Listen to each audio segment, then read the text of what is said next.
A popular winner if he was to collect the stage victory. Chris Juul-Jensen off to the left. He follows the wheel of Niels Pollitt. He's trying to discourage the chase from this group because his teammate Matteo Trentin is amongst the leaders. This is Nico Roach now at the back in the red colours of Sunweb. He sits just behind Sergio Henao. And for the Cofidis team, they've managed to get Pierre-Luc Perichon into this group, number 156. Van Avermaet, who you spoke about in orange, doesn't miss many, and he hasn't missed this one. He went and he was with the attack after Bauke Mollema really kicked things off, and then De Kent's missed the next one. That's how you've got to ride when you're in a break with any sort of numbers. You've got to back each other up. When one's made the effort and been in one, you've got to make sure you make the next one, or you're on the back foot and you're chasing. And that gap opening up now, 26 seconds between, vehicles passing by, official motorbikes, cameras. Not a good sign for the chasing group. 11 riders in this group. Number 22 is Casper Asgreen. Just in front of him, Tom Scoins. Just in front of him is Gorka Izagirre. This is Niels Pollitt trying to go across. Pierre-Luc Perichon is in the group for Cofidis. Matteo Trentin for Mitchelton Scott. For CCC, they have Greg Van Avermaet. The American Ben King is there for Dimension Data. Daniel Oss is in the group for Bora Hansgrohe. Stake Langen is there for UAE. Alexis Gujjar for AG Tour Le Mondial. Tom Scully, the Kiwi, for EF Education First. Pollitt on his own, trying to go across. Well, all but two of the riders in there are doing what we said they needed to do to try and win. Go long range from somewhere just within 40 kilometres down to 25 kilometres to go. Try and get in a suitable sort of group. But the man going off the front is one of the big dangers for this group. Matteo Trentin with his sprint, so is Van Avermaet. And Gujjar has blown. Finally paying the price for yesterday.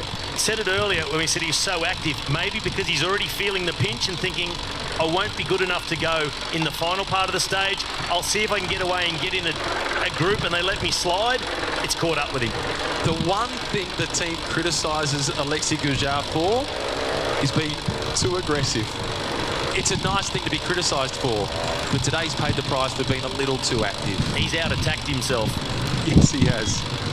Good effort nonetheless, being in the break yesterday, and really yesterday was not the day to go in a break when you saw the body language of Sudal Lotta early on. But look what it's done to the group here. There was the acceleration by Trentin. He was off the front, nobody followed, and now they're starting to look at each other. That teamwork element of the break has gone out of it. He's trying to drive the break, but he's disrupting the break, Matteo Trentin. And a lot of the riders in this group, they would fear Matteo Trentin, rightly so, in the sprint finish. He has beat Peter Sagan in the sprint finish to win a stage in the past. And he's really being up front with his riding and pushing the pace and talking a lot, where Van Avermaet is trying the opposite tactic. Just, nobody sees me, I'm just floating along. I'm not even really here. A little bit difficult not to see Greg Van Avermaet. Don't mind me, I'll just do what the rest of you are doing and beat you at the end. But he's shown his experience here. He's recognised that the pace has dropped off. It's losing cohesion. He rolls through and you saw the head turn back. He's talking to the others. Come on, let's roll. Oss comes through, but back into a single file line. Oss, Van Avermaet, Scully, Asgreen, Matteo Trentin, Ben King, Langen. Then it was Scoins at the back. Gorka Izagirre just taking a drink. Now, he is the sleeper in the group. I expect a clever attack from Izagirre. His brother's been a stage winner in the Tour. That was in the rain into Morzine. That was in 2016. He'd like to join him as a stage winner in the Tour de France. Neutral Service still providing the water, and there'll also be a Mavic Neutral Service motorbike, but not car, directly behind them. This is the peloton going through the motions. The Yates twins at the back. Number 108 Simon, he's been a dual stage winner in this year's race. 101 Adam Yates, he's trying to work out what has gone wrong. His season was meant to be Tour de France, then onto the Volta a España. It's been announced that he won't be riding in Spain. No Volta a España for Adam Yates this year. This is good decision too. Third from yesterday, Elia Viviani sitting just behind the white jersey. Phil Murku still at the front, the Danish national champion.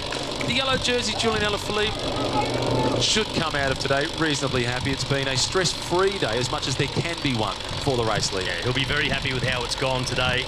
Completely stress-free, and he even in the beginning, he was just sitting in the wheels, cruising along, even though it was 50 kilometres an hour. That is cruising. You get to this end of the Tour de France, although you're tired, you're fatigued, you just get used to riding at that speed as well. You just turn it over and float along in the slipstream. Asgreen pushing the pace at the front. He's done a lot of work throughout this year's tour, a lot of work on the front, but today he's been saving energy at the back. Remember back in the Tour of Flanders in April, he did so much work throughout the race. For others? And then he finished on the podium. Second. Yeah. And it was a solo second place finish. Bettiol was off the front on his own, and then Asgreen just slipped away from the next group, and they didn't catch him. He is strong. And he did a lot of work in the first 10 days of this Tour de France, and he was top 10 in the time trial. Eighth in the time trial. We declared him as the unsung hero the following day. 7 seconds, and they're starting to think about the climb that's going to come. It starts with around 13 kilometres to go. You rode it this morning. What sort of opportunities does it present for this group? 14 kilometres to go, the start of the climb. It's 5.5 kilometres long, 5.2. It tops out at around 8.5 kilometres to go. Out of this group, there'll be a couple not counting on their climbing skills. Maybe looking for another attacking opportunity before they get to the climb, get a head start. Although that's a danger in itself. Get a head start for the climb. It's risk-reward. You might not get a lot of a lead, but put yourself right in the red zone. As soon as they come back to you, you go through the group and out the back. Simon Clark tried that a few days ago and then paid the price. 4 kilometres to the bottom of the climb. I haven't seen Gorka Izagirre come through for a turn. Maybe we've just been off on a scenic shot, like this wonderful shot of Le Montagne de Suze. Pardon me. This one also stands at a little bit over 2,000 metres. Another one of the popular spots for rock climbing. You can see that limestone face of it. And it's no wonder that it's one of the more popular destinations in this region for rock climbing.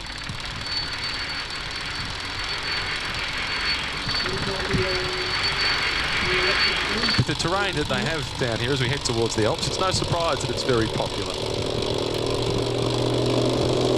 Still being led by Yves Lampaert, the former Belgian road and time trial champion. So out towards the 20-minute mark by the end of the stage day, I think that advantage for the breakaway. Yep, we'll just see what maybe a team like Movistar, some of the others might do on the climb.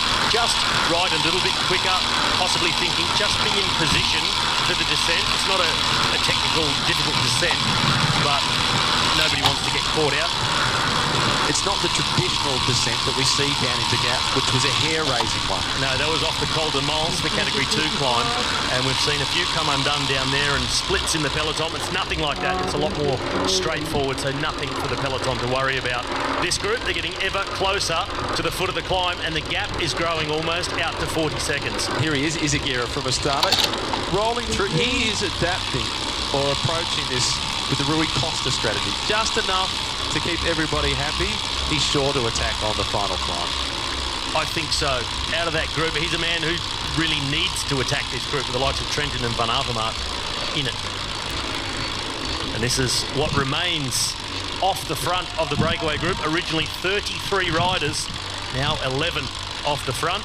It's down to 10 now, in fact, because Alexis Gujard is now being dropped. It would be incredible if he was able to return to this group, but now the chasers, they're out to 39 seconds. 39 seconds is a lot of ground to make up when you've been in this break all day long. It's a lot of ground to make up. There is a 5-kilometre climb. Maybe Thomas de Kent will think, I'll have a go at it on the climb. But there's got to be others in this group that think they need to get away before it. Maybe a Danielos, that's what he's thinking about. Tom Scully just be offloaded, but at least try something. We've had Kiwis win stages in the Tour de France in the team time trial, but never an individual stage. This could be a historic moment for New Zealand cycling. This is Ben King. Tom Scully has himself in second position behind King. The reaction is coming from Trentin. And he's just going to try and cover everything. Just keep it together. The grimace on the face of Greg Van Avermaet as he follows the wheel of Casper Asgreen. Trentin is showing some cards early. He won't be intent on getting into a group, start swapping off to form another split. He just prefer everything just to stay together. That will be just fine for Matteo Trentin.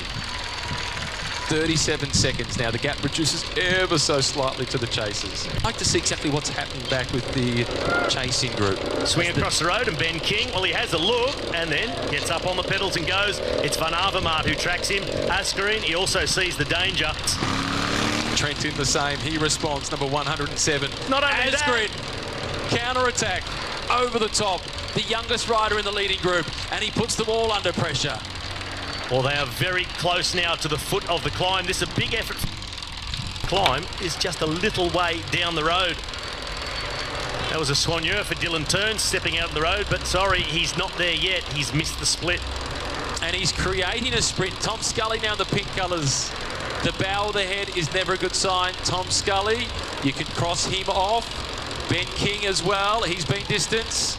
But Asgreen is the one who is eliminating the chances. Langen also gone out of this group. Perichon, he will not get across. Trentin says this is great. Let's keep it rolling. The men not to miss out. Asgreen, Van Avermaet, Izagirre and Tom Scoins. Daniel Oss with the flowing locks. We're asked about the aerodynamics of Daniel Oss.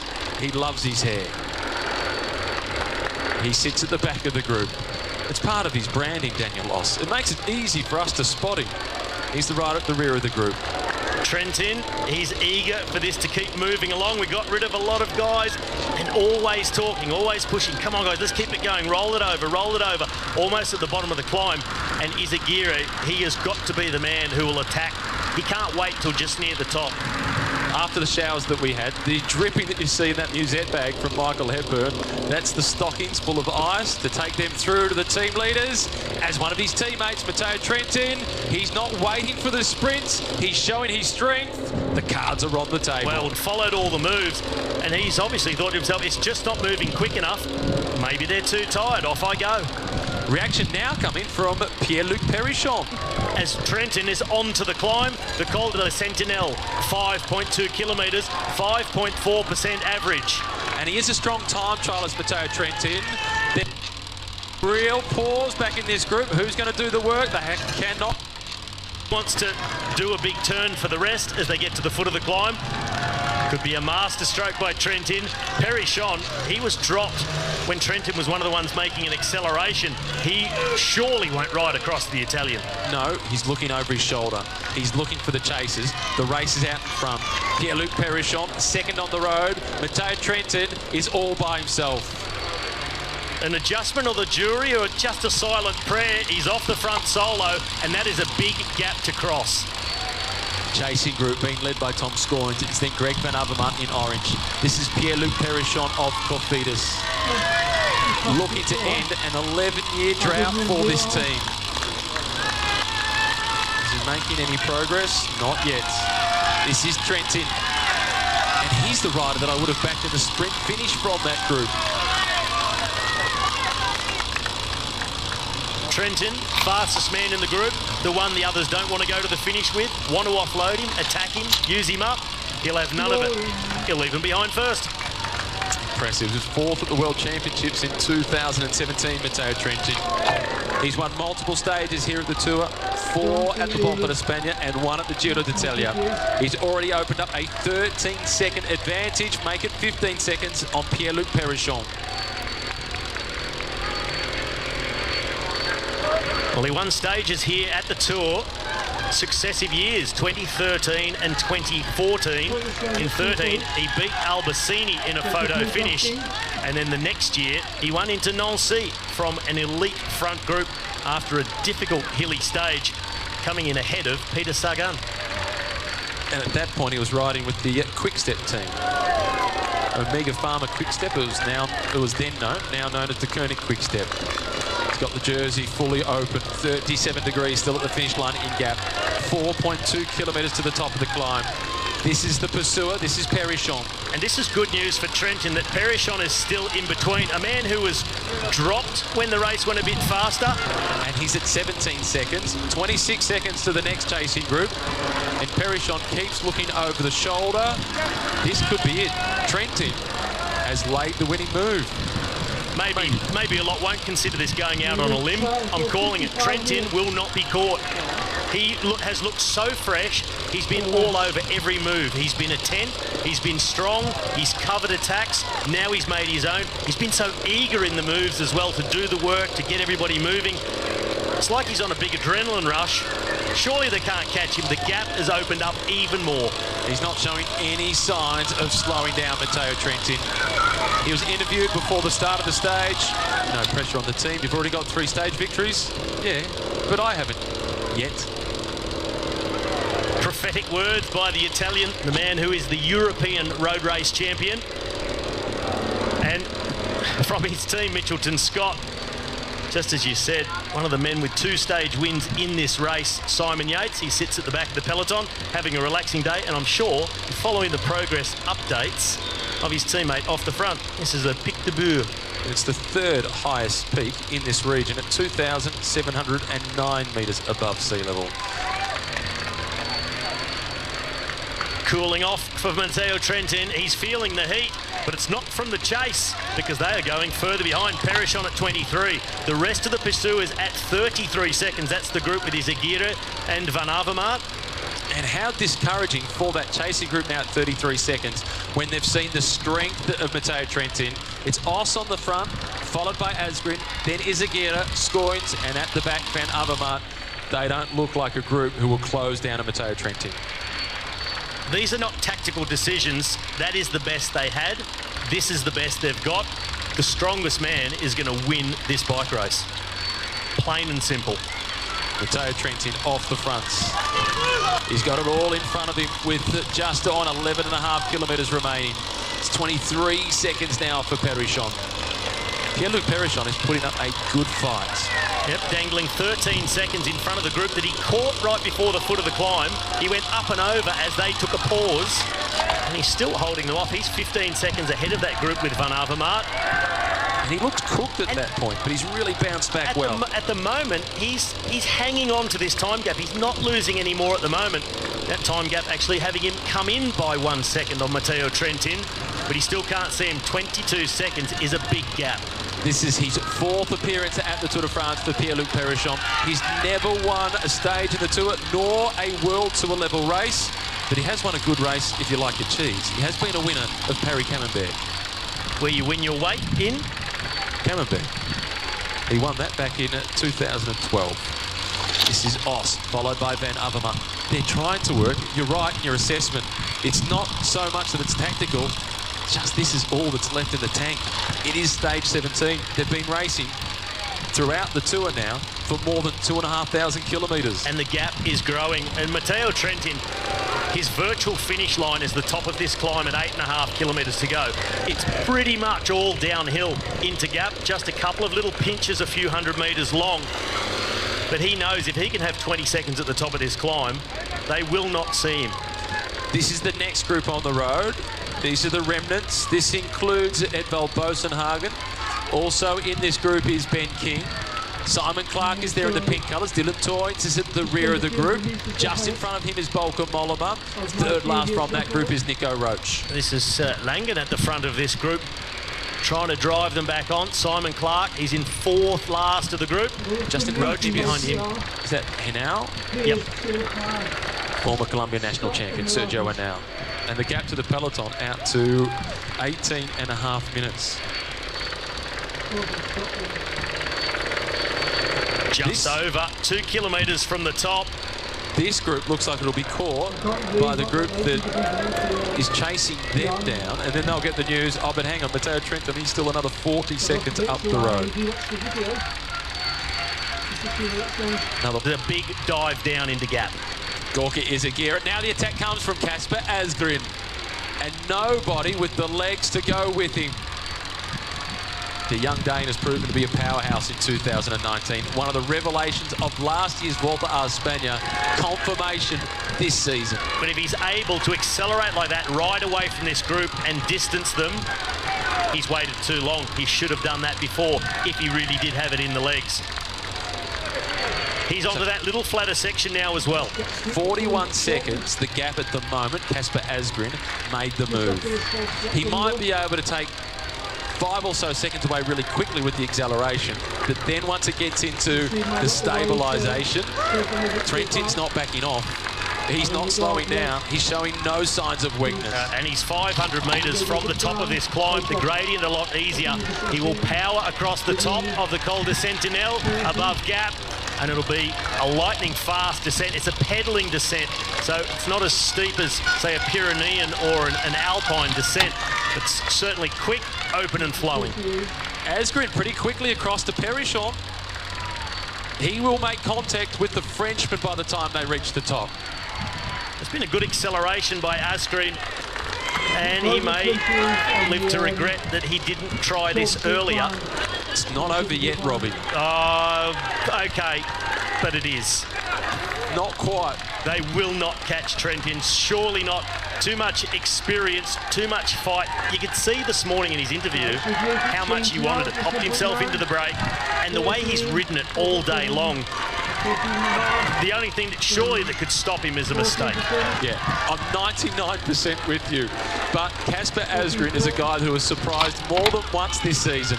Asgreen up and over the top of Pierre-Luc Perichon, tries to tack himself onto the wheel, and he does it at the moment. No, the gap opening up, the Dane pushes on, the Frenchman is being dropped. The moment was momentary because number 22 is on the charge. It's the young Dane, Casper Asgreen, still holding out a glimmer of hope of being able to get across to Matteo Trentin. Well, the kilometres are going to tick away very quickly now. If it was this gap and a flat or undulating run into the finish, you'd say still a chance. He's not home yet. He's got a lot of descending to do. Right the way to the final kilometre, there's only 2 sections of about 400 metres. We'll be up onto the pedals, big chainring as well. And the little kick up from 2 kilometres to go, you really dive into a dip, carry a lot of speed onto it. So Trentin just has to hold it together, keep his concentration is the most important thing now on this descent. Get your markers from the motorbike and the car in front of you, estimate the corners, take just enough risk, but he's got a gap that he can be careful enough. I'm glad you declared this is a non-technical descent. It opens up even more further down. It's not hairpins. You can take most of these corners with just a brush of the brakes. Just a brush of the brakes, so he says. At the top of the climb, Trentin's lead on Asgreen was 26 seconds. At the point where Casper Asgreen attacked, the gap was 41 seconds. And it might be 10 at the finish, but Trentin will have time to sit up and celebrate. This is the chase, Casper Asgreen. Trentin is a very good descender. He's a very good descender. As much as I'd like to keep the excitement in it for commentary purposes, but I'm not going to because Trentin is just too good to give this away. This is Pierre-Luc Perichon fighting for a top 3 finish on the stage. He's trying to hold off the group with Greg Van Avermaet. And now it's gone out to 29 seconds. So Trentin actually is riding away from Casper Asgreen on the descent. He's a good descender, just has to hold it together. Shades of last year, Adam Yates off the front on the way to Bagnères de Luchon with Julien Alaphilippe on the chase. He fell in a corner. We don't wish it on him, but these are the things you need to keep in mind, and that's why you need to stay 100% focused, even with a comfortable lead.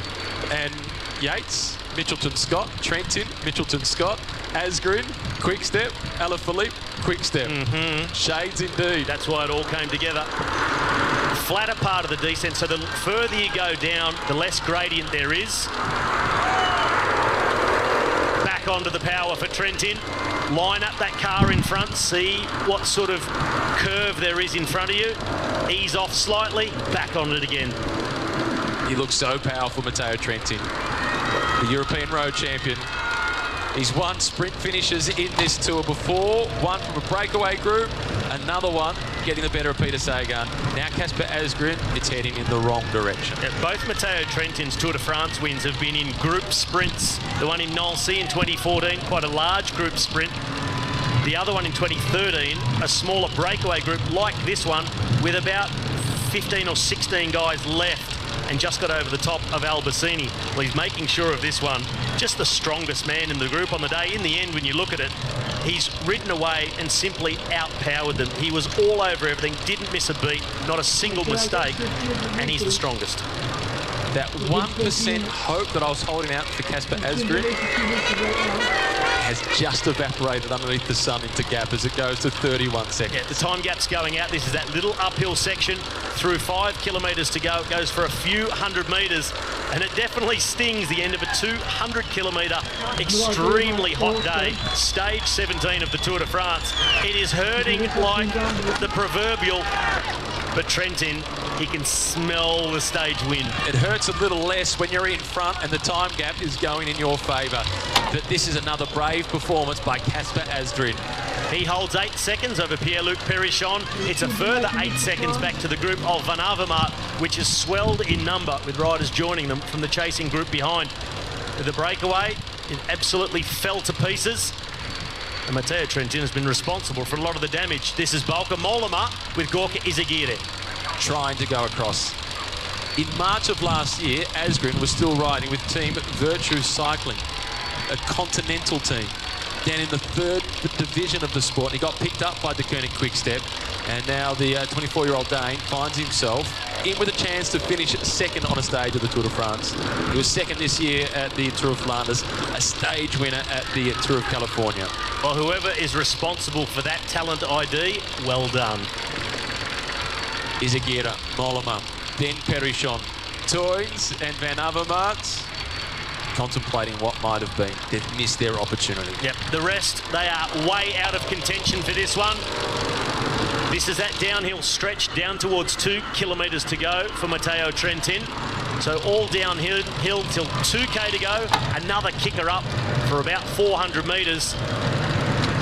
But he has a 36-second advantage now. So he's riding away all the time. It'll just be steady state and start to think of what the victory salute's going to be.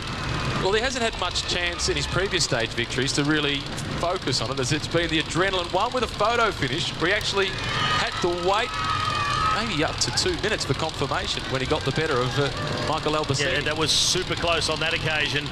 This time, there'll be no one else on the photo unless he starts to celebrate from a kilometre out and Asgreen comes into sight. Asgreen still only has 10 seconds on the group. They call it the group Van Avermaet, but that was the one we saw Bauke Mollema and Izagirre attacking out of.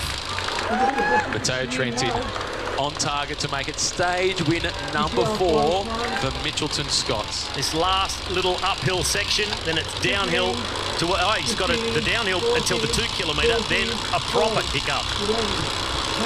Still to get to that section. This is Casper Asgreen now drifting out to 38 seconds behind. 8th in the individual time trial. He's the Danish time trial champion, and he has spent countless kilometres on the fronts of the peloton for his team leaders, Alaphilippe and Viviani, but they're closing in on him from behind. Yeah, they're coming at him, and this man, he is going away from them. This is the peloton coming onto the foot of the climb. Tony Martin is who leads them onto the front. There's a bit of a disagreement here, Luke Rowe and Tony Martin. That will be looked at by the race commissaires, that sort of behaviour. And this is the sort of thing that could get Tony Martin thrown off the Tour de France. It's too late to say he needs to be careful. It might be too late for him. I don't know. I'd like to know exactly what happened there and hear from Luke Rowe and Tony Martin. Well, they're going to have to explain themselves, most certainly Tony Martin, to the race jury if they've seen that footage. Do you think that was deliberate as opposed to a look across the shoulder and then he was accidentally... Absolutely deliberate, but we just need to know what was the catalyst to that. But the real action is right here. He's on the way to another stage victory for Mitchelton Scott. About to see the kite with 1 kilometre to go. Matteo Trentin has simply been the strongest.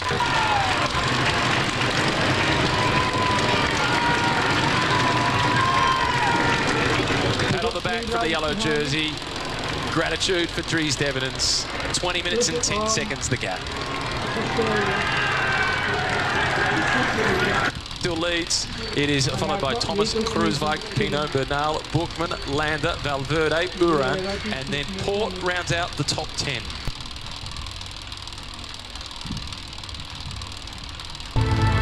More than 80% of this year's Tour de France has been completed. There's just 592 kilometres remaining before the race reaches its finish line in Paris. Yet the big decisions, they're still to be made. And providing the backdrop will build the Alpine climbs. Could it be a French victory? They've got the yellow jersey resting on the shoulders of Julian Alaphilippe, who will get to the top of the mountain first today. The drama of the day yesterday, though, involved Luke Rowe and Tony Martin.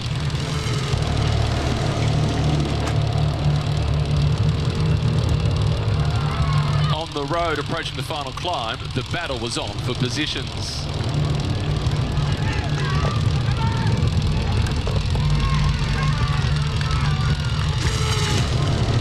And it got a little heated. Pretty harsh decision. I think maybe a yellow card would have been merited, but I think a red card for both riders, in fact, feels a bit severe to me. Luke, you must be devastated. Yeah, I think it's the biggest sporting event in the world, and to come here with this team and alongside a bunch of good mates, and just feel like I've let them down. Of course, let myself down, and yeah, it was both trying to do a job. Maybe we both overstepped the mark slightly, but it feels harsh to be thrown off the race. I think neither of us deserve that. And there's just a lot of people supporting you, watching you, and it's pretty hard. Luke Rowe from Team Ineos and Tony Martin of Jumbo-Visma, both disqualified from the race. They're on their way home. In terms of altitude gain, this is the biggest throughout this year's tour. They will scale more than 5,200 metres in altitude gain across 208 kilometres from Embrun through to Valois. And some of the most famous climbs in the sport, the Col de Var, then it's on to the Izoard, then to the giant, the Col de Galibier, at more than 2,600 metres, before a rapid descent through to the finish. Hello, welcome to stage 18 of the Tour de France. Matthew Keenan with you, joined once again by Robbie McEwen. Robbie, the sun is shining at the finish line, but there are a few riders missing. We just saw the package from yesterday involving Luke Rowe and Tony Martin. It will provide a talking point for the next few hours, and then we'll get to the high mountains and we'll switch our focus very much onto the racing itself. But it did take a dramatic turn after yesterday's stage. It did take a dramatic turn, but as far as I'm concerned, it didn't take an unexpected turn. As soon as I saw the footage, and the small part that we saw live during the race, I said they're going to have some questions to answer at the finish, and they certainly did. Then more footage emerged, and even though nobody crashed, the actions that were taken by those two riders, look at the precedent set last year of Gianni Moscon being thrown off the Tour for trying to punch someone else, a swing and a miss. They threw him off the race. With that precedent already set, looking at yesterday's events, for me, it seemed pretty close to 100% they were going to be thrown off the race. And you made that call at the time, and I was sceptical. I didn't think it would be that severe. I did see some more footage, courtesy of the Dutch television, NOS, which shows more prior to what happened when they made that left-hand turn. And in terms of, number one, the risk that they put other riders at, the risk that they put spectators at, and then also the image of the sport, it does look harsh externally. It's not the consequences of those actions, it's the intent of those actions and what could have been caused. I actually think the UCI have made the right decision disqualifying them, even though the people that are in the thick of it, they probably feel like it is a little bit harsh. But I also believe that the UCI should have gone on the front foot and actually made a strong communication about what their decision was, why they made it, and the purpose of doing that big call of disqualifying them from the race. Yeah, and I think you're right with that call. The UCI just need to come forward. They don't need to say much. All that needed to be said was, we will not tolerate physical aggression within the race, and we have excluded the two riders. Full stop. Yeah, there was no need for them to hold a press conference and do a whole Q&A session. They just needed to make a strong statement that shows that they are backing the decision of the jury on the race. And a lot of questions have been asked as to who's the jury. Well, the jury's made up of an international group of representatives. There's Italians on there, there's French on there as well, there's a Canadian on that jury. It's not as if it's a biased decision in favour of the French race leader. No, it's not in bias to the French race leader, but in effect, the race jury, the UCI commissaires, they are the judge, the jury, and the executioner, and the appeals panel. This time they executed. So there's. So I wasn't shocked to see them out of the race, but as we see the Tour de Brune in Embrun, and we'll get to some of the fantastic scenery. Please enjoy watching that if you're not so into the technicalities behind the race and what's gone on after yesterday. Just to clarify the jury, the UCI president, or the jury president I should say, is from Italy. Then the members, Canada is represented, France, Spain and Belgium. So there's no bias based on nationalities. No, it's simply following the rules that are in place.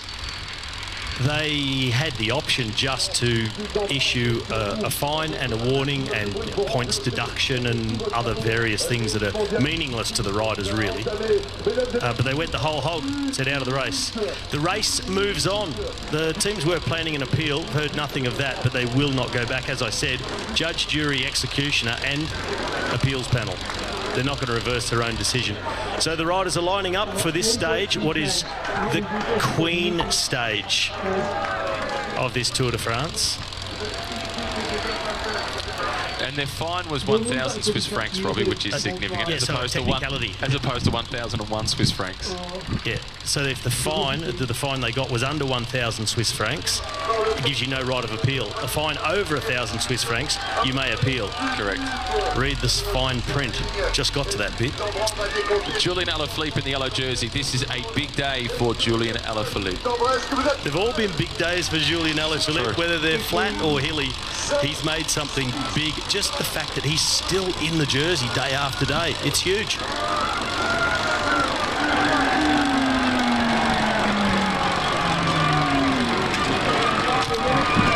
Roll out from Embrun, which in 2008, this beautiful little town in the Alps hosted the start of two stages of the Tour de France. One of them finished in Italy at Prato Novoso. That was won in pouring rain from a breakaway group by Simon Gerrans.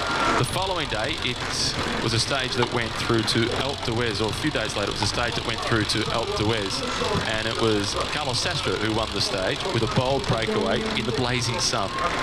And we're expecting a bit of both today. It's warm at the moment, but the forecast is for potential showers and maybe even thunderstorms later in the afternoon. I was just thinking while you were telling that story about 2008, I was there, I rode it, and I don't remember being in Embrun. Must have been at the hard end of the tour. But weather forecast-wise, so at Valois, where the race finishes after they crest the Galibier and dive down into Valois, chance of thunderstorms from 3 o'clock this afternoon. The race is not due to finish until 5 p.m. So it's a 50-50 whether the storms will hit here, but there will be thunderstorms in the Alps this afternoon. So the riders have just got to be lucky that it doesn't hit on the course. Yesterday, I'm sure they really would have enjoyed that heavy downpour at one stage. It was 38 degrees and then it started pouring rain. It would have been like having a swim. They would have felt that was really nice. Mickey Shah, who was in the breakaway, he did an interview immediately after the stage, and he said, that's the first time I've rejoiced rain when I'm in a bike race. Well, we saw, as the raindrops started to come down, we saw riders look at each other and smile and laugh and think, how good is this? It was great, wasn't it? Never seen that before. What a gorgeous town, the way it's perched up on this rock. It sits at around about 1,000 metres or so above sea level, this little town. And I really like the look of that football pitch and the little athletic track that went around the outside of it. What a picturesque place that would be for a game of football.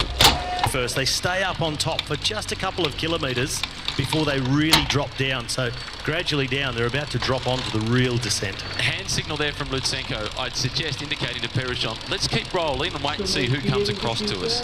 They won't survive, there's just two riders out in front, but there's sure to be a counter-attack coming from that peloton.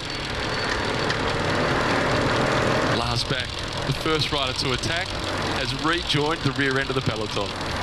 Survival for Lars. There's always that choice you have to make in the position of a non-climber. Do I attack and hope they just let me go and get in a group and get a head start? Or just sit back, relax, stay as fresh as possible to try and hang on? And it's a terrible feeling when you've made that attack. You've hurt your legs and it doesn't work. Well, Lutsenko at this point, he's trying not to hurt his legs too much. He keeps looking over the shoulder to see what's developing from the peloton. And the bad news for Alexei Lutsenko in the white colours from Astana is that it's the whole peloton closing down. Now, the danger for these two is that they'll be down the descent. The peloton will be bearing down on them. Just weight of numbers rolling over the top of each other. One rider's trying to sprint his way across.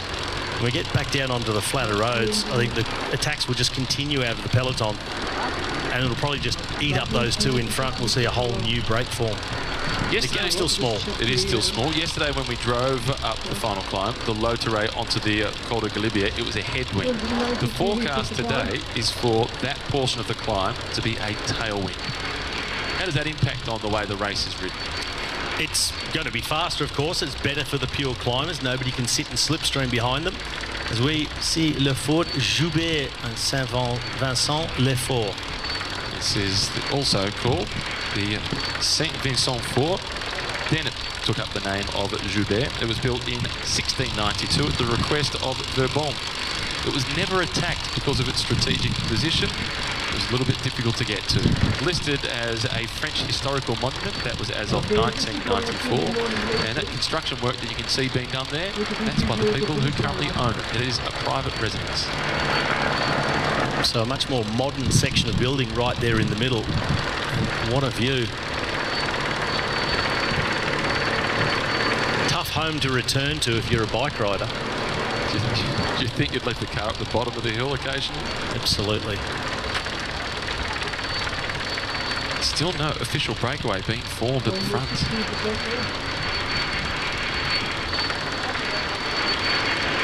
Remnants of an old tower, good lookout post no doubt as a defensive mechanism throughout the Middle Ages.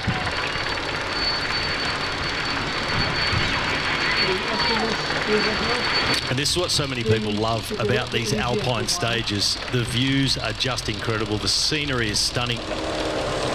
And the racing is going to be red hot as well later on in the stage for our GC contenders. And if a break can open up a big gap, we may get treated to 2 races for 1.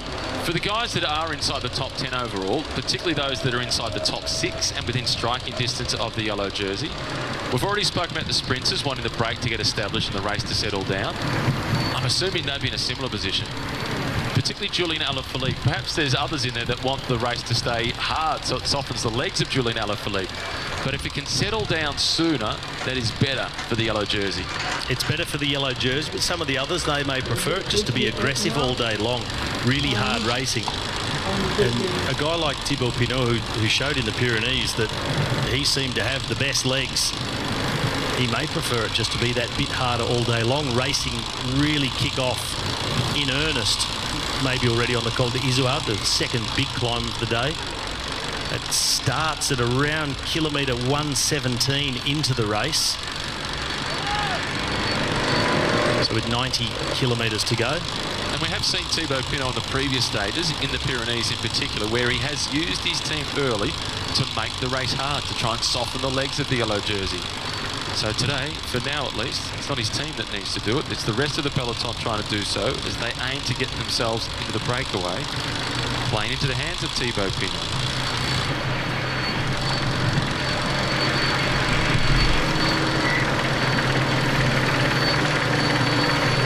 Peloton still strung out in single file at 10, 11 seconds behind the breakaway group of 2.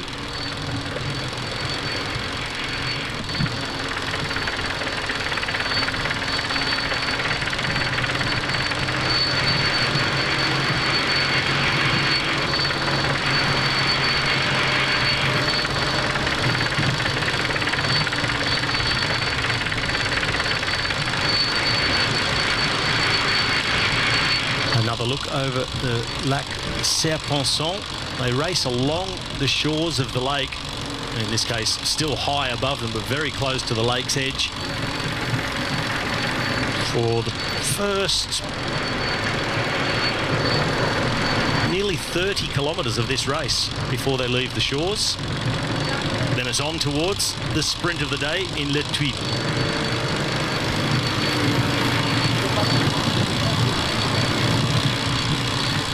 Still just at 11 seconds for Perichon and Lutsenko. Reaction coming from the peloton. Amongst them, the green jersey, Peter Sagan. He already has a very significant lead in the race for that green jersey, but the intermittent sprint, no doubt, will be to his liking. It's Perichon at the front. 8th on the stage yesterday. I thought it was a really good performance by Pierre-Luc Perichon yesterday. Stunning place for a ride. If you could just organise a tailwind down through this valley and along the lake, that'd be lovely.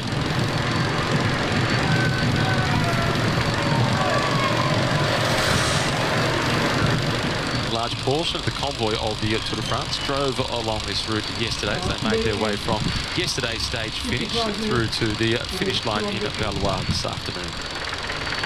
As for the media compound, that's divided in 2 sections.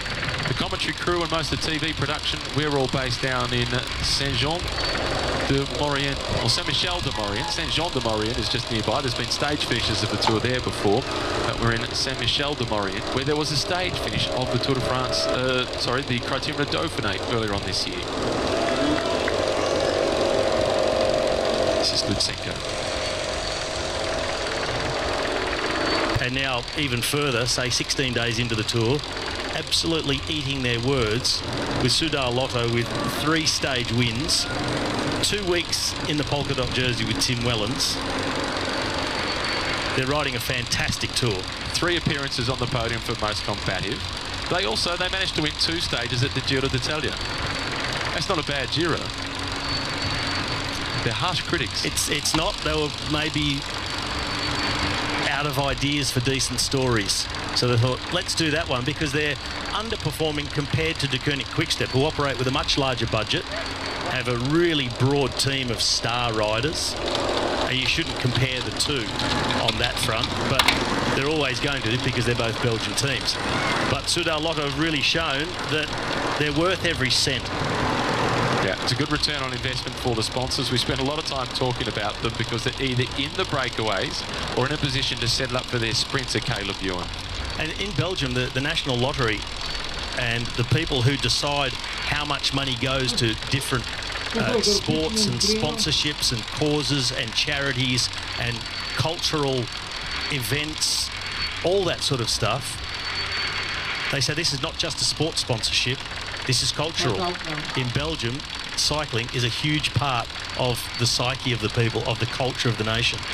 What about the fact that there's a larger proportion of people that you would classify as the underdog that buy lottery tickets, and for the Soudal Lotto team to have that tag as the underdog, it's a pretty consistent branding. Yep, correct. Chris Jules-Jensen from Mitchelton Scott got himself off the front again with Roscoff and Daniel Oss. So men that we've seen on the attack in the last days. You'll never guess who's trying to come across.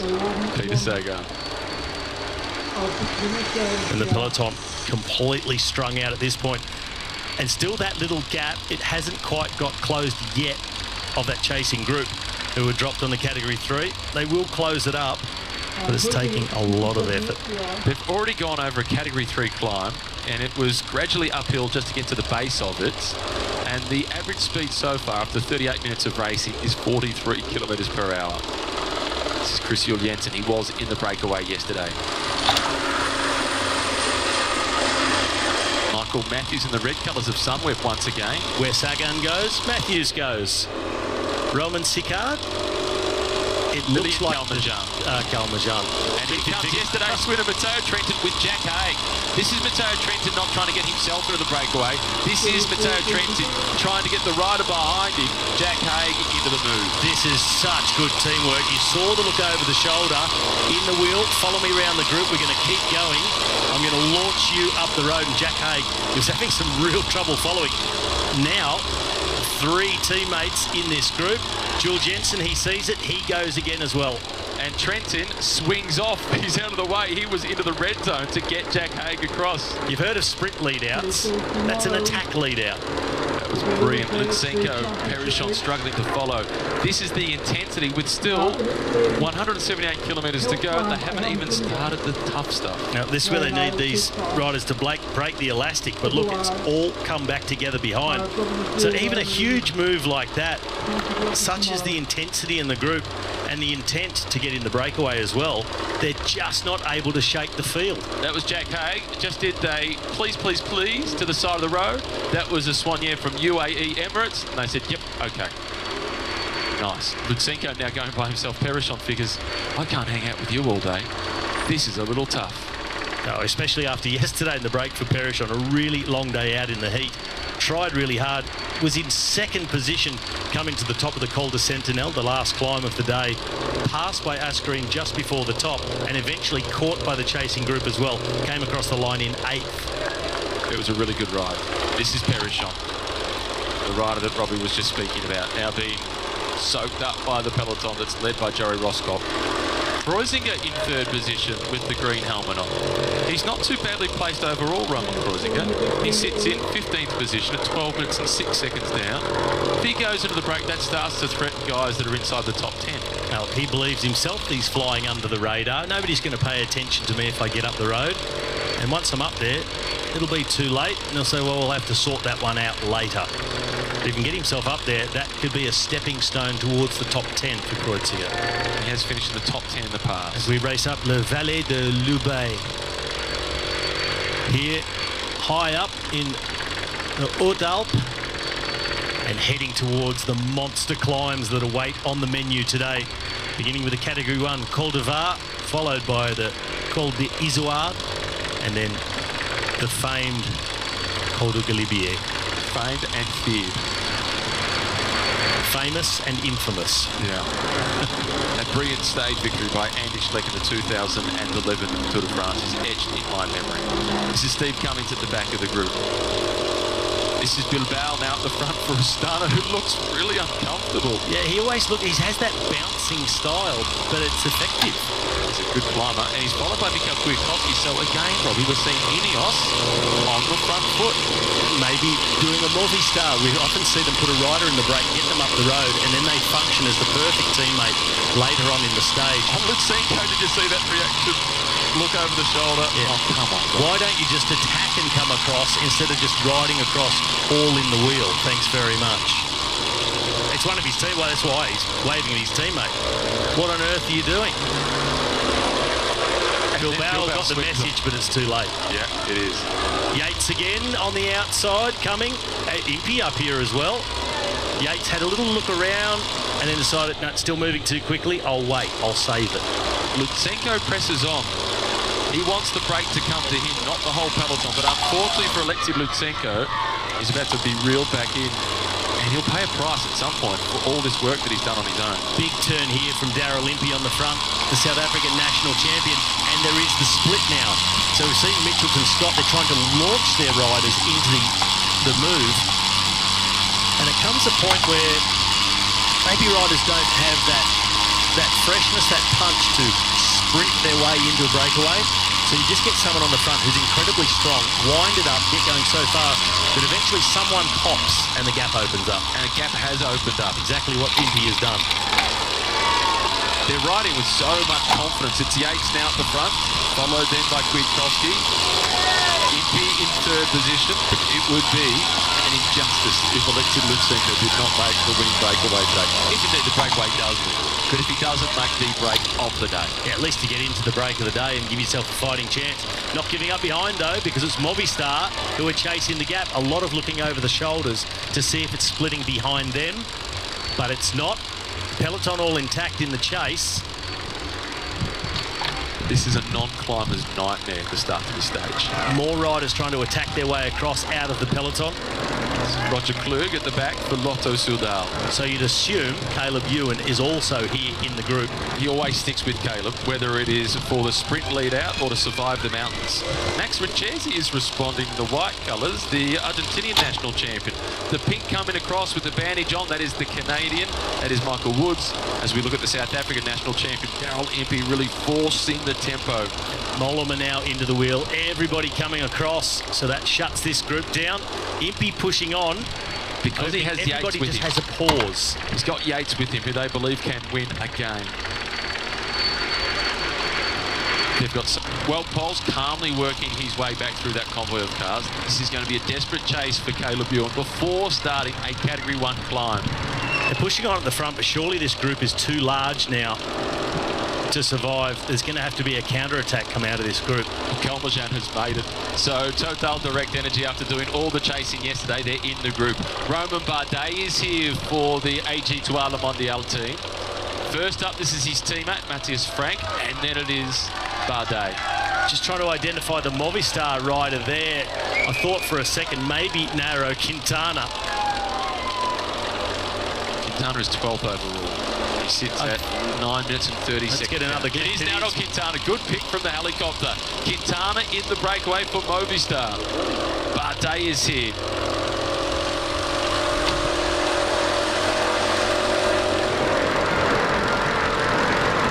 This is that's not Serge Pulse. This is Wout Pulse, who's at the back. He's now made contact with the rear end of the peloton. Safely back onto the back of the peloton, and we hope the same for Caleb Ewan soon, who had to spend a lot more time on the side of the road to get his bike sorted out and looked like he was waiting for a new machine. So there's going to be a terribly tough chase to get back onto a peloton that is riding like this. Well, it's 33 riders in the breakaway yesterday. It looks like it's 33 riders in the breakaway again today. 33 is the magic number. It is. De La Soul thought it was 3, but it's 33. Daryl Impey in that group, being one of the driving forces. AG2R Le Mondial, they're well represented. They have 3 riders in the breakaway: Bardet, Chirel, and also Matthias Frank. This is Chris Juliensen, 1 kilometre to the intermediate sprint. He's not worried about the sprint. He is just driving the tempo to get this breakaway off the fronts. There might be 33 riders in it. They're thinking about one man, and that's Adam Yates, having him in the break. But also now having Bardet, but even more so Nairo Quintana. This is turning into being a very dangerous move. In second position in this group is the first yellow jersey wearer of this year's tour. It's Mike Turnison. But they've only been given 18 seconds, so this has really caught the attention of the rest of the peloton. I wouldn't even say they've been given. No, they've taken 18 seconds, and now the peloton is going to have to claw it back. They can't let Nairo Quintana ride off in a group like this one, and surely the pressure has now got to come on De Koning Quickstep, but also to a certain extent Jumbo-Visma, although Turnison just went through and did a turn for Steven Kruiswijk. Here's the sprint. Pressure on. And the fronts in the sprint collecting the points with just a little nod of their head. This is Jasper de Burst. So he didn't wait for Caleb Ewan, it was someone else. Followed by Kamna, and then it's Van Avermaet in third position. Here comes the peloton in the background. Nairo Quintana coming through in fourth wheel of the rest of this group, behind those who sprinted for the points. And the peloton now led by Jasper Stuyven at this point. He missed the yellow helmet. Stuyven missed the yellow helmet for Trek Segafredo as the leaders of the team's classification. He's on the front. And that's not for points. No. They are all gone. This is to ride for Richie Port's 10th place overall. Because Quintana's in the group in 12th position. They cannot let it go. This is De Burst followed by Kamna, and then Van Avermaet for the second day in the breakaway. Well, Nikias Arts. In other words, let it build up and wait for the really high altitude tomorrow, the highest point of this Tour de France, the Col de l'Isère. And up until that point, it is all climbing. It's a relatively short stage. It's only 126 kilometres tomorrow, but if you can find me a more difficult 126 kilometres in the history of the Tour de France, you'd be doing well. It is pretty uphill. much the first 89 kilometres is uphill. The section from 75 kilometres through to 89 is an all category climb called Isserin. But up until there's a couple of very short downhills on the way up, and it's always dragging up. In that first 89 kilometres, I estimate there's maybe 6 or 7 kilometres worth of descending, and then it's either false flat or slightly uphill? Well, in the first 75 kilometres, they go up 1,400 metres in elevation without any real climbs. There's a Cat 3, a Cat 2, a Cat 3. They're merely bumps in comparison on the profile to the Col de l'Isère. This is Pierre-Luc Perrichon at the front for Cofidis. Followed then by Damiano Caruso from Bahrain Merida. Next in line is Romain Bardet. But you know what, even looking at tomorrow's profile, and as hilly as it is, it's only 126 kilometres and can be ridden as a really aggressive stage. I don't think it's going to be the most decisive for seeing who's going to win the GC. I think they're bringing it down to the last mountain stage of this Tour de France on Saturday, de Val Thorens. The advantage for the breakaway, which is 34 riders strong, is out to almost 6 minutes. Michael Mercu, Casper Asgreen and Yves Lampard are the 3 riders for De Koning Quickstep who are doing the pacemaking at the front. It's Nice Soigneurs on the side of the road with fresh water bottles before they go across the top of the climb. Mathieu Ladenu collects for Group Arm at FDJ. Tish Benoot still the rider at the front. This is Simon Geschke in the orange colours. Just in front of him is Emile Monard. He's not interested in the water bottle at this point. He's just interested in the top of the climb, the final few hundred metres. You're right about the time gap with Tish Benoot on the front. It's moving towards the 6:40 mark quickly. Still 700 metres from the top, and they will keep increasing the pace all the way through. Benoot takes a look back over the shoulder and sees that he is splitting the group as well.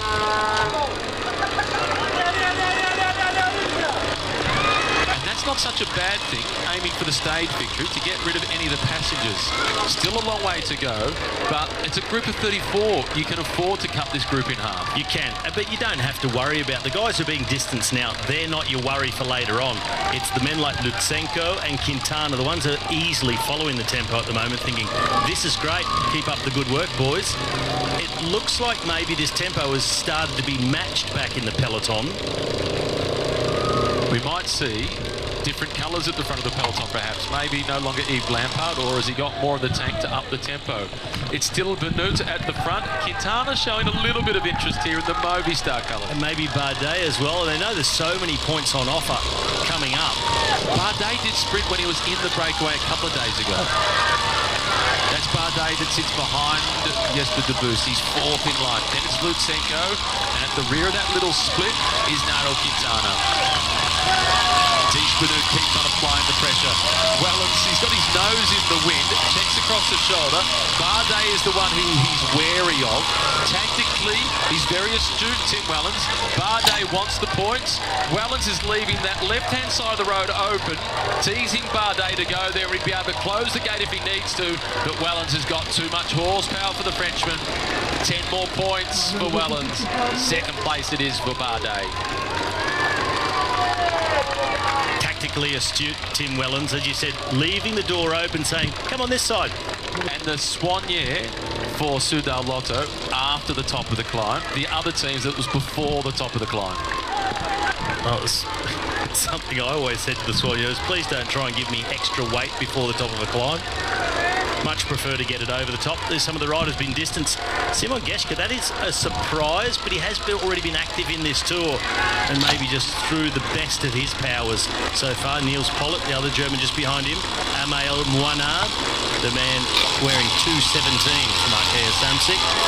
They're giving themselves a little bit of a chase to get back onto this group. They should be able to make contact again.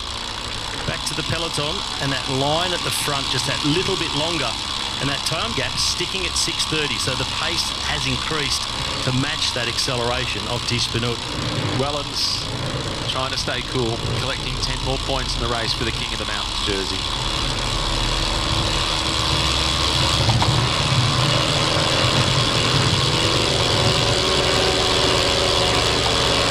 I would like a look back at that peloton to see whether or not it is still Yves Lampard who is setting the tempo.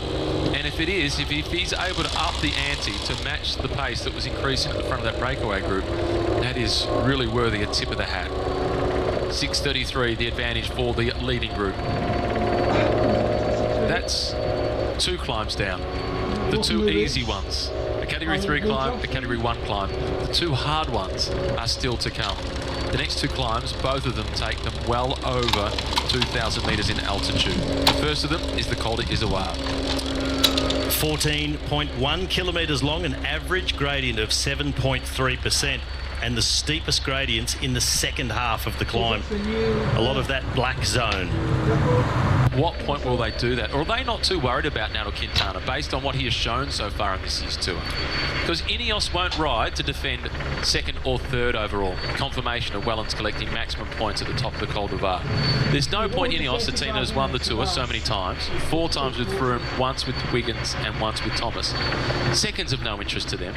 They might take the risk of leaving Nairo Quintana out there. I think at the moment they're happy enough to gamble with the situation, even if it drifts out a little bit more, but then make the race hard on the last 2 climbs. So on the Izoard, that is a place where they can really do some damage to Julien Alaphilippe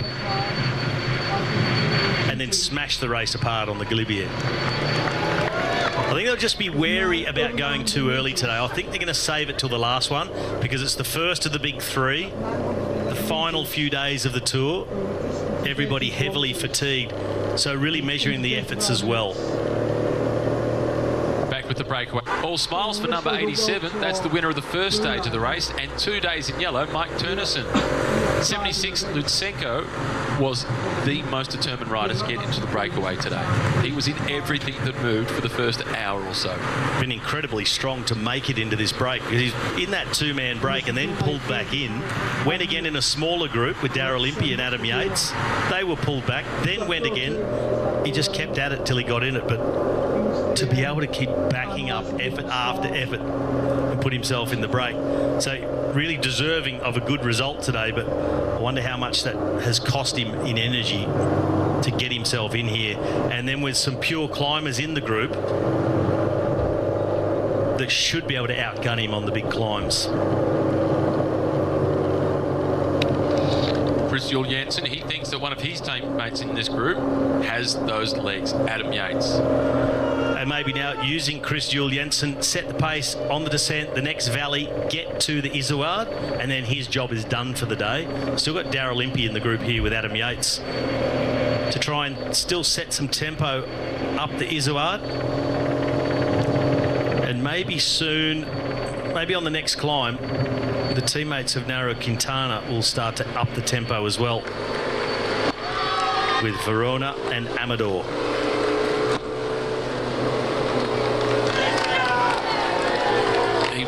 Once again at the front, followed by Casper Asgreen.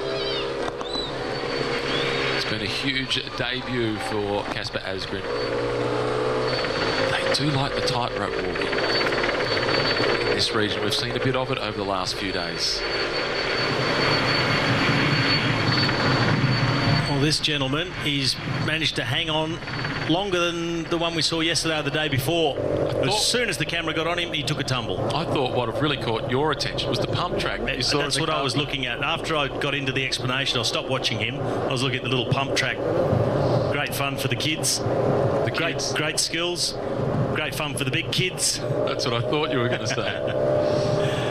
Oh, we've had a crash. One of the Movistar riders off the road. Not completely off. Verona.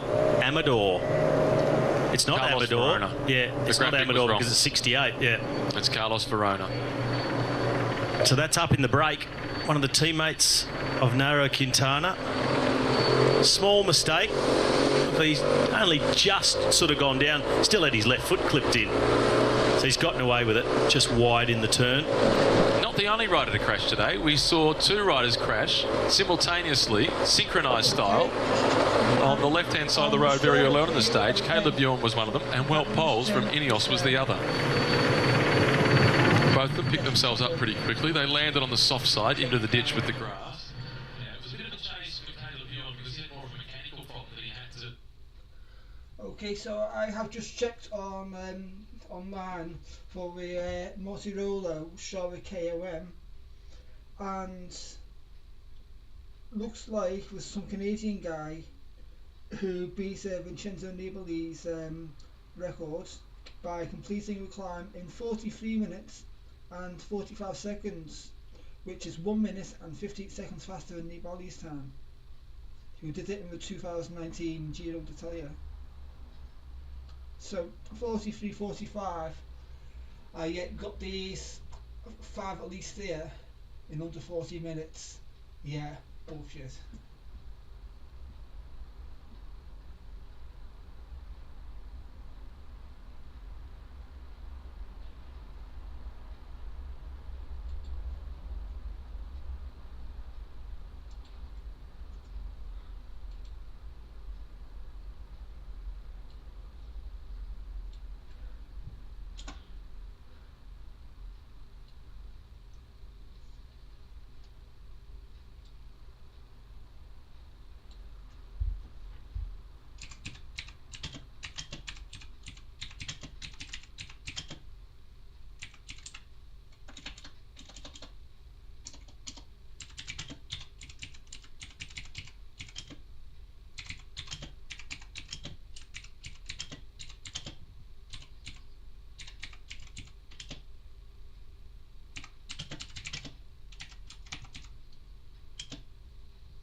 Good climb at least anyway. It's hard work. Right, yay. So what's the 57 minutes person that was chasing me?